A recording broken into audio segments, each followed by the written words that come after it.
So for today's upload, lampirong na po ng atong lutoon. Kay gimingaw naman tag lampirong. Kay talagsan na lang ni sa baywan makitaan.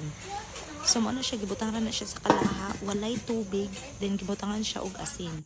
Dayon, mutubig ra na siya og iyaha kay gikan sa iya mismo nga shell. Mugawas ra na iyaha nga tubig. Then wala siya tawan. Ana siya tubig. Nagbukal-bukal na. Then pagkataod-taod ana. Luto na, ara na siya. Lami kayo, di ba na? Pagkatambuka. Lami kayo ni siya isaw sa suka ang may sili. Lami oy. Samo na siya, ang akong model, ang among bata, ang kusugod kayo mukhaon og lampirong. Iya yung huroton, mangilog gid siya. Gabagulbol na ko ana nga time kay wa na murag mahurot gid niya. Tunga gid sa kanang kuan, planggana mo iyang nakaon. Ug wa na ko pugngi, wa na mo pugngi, wa na hurot gyud unta. Kung wala lang ginako ipakita sa video nga porte ng maoy kay iya ang hurot ug kaon. So na siya na, di ba?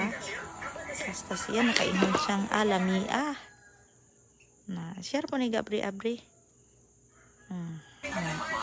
So diha ko taman kay you know na ang reels dapat bugo ra gyud.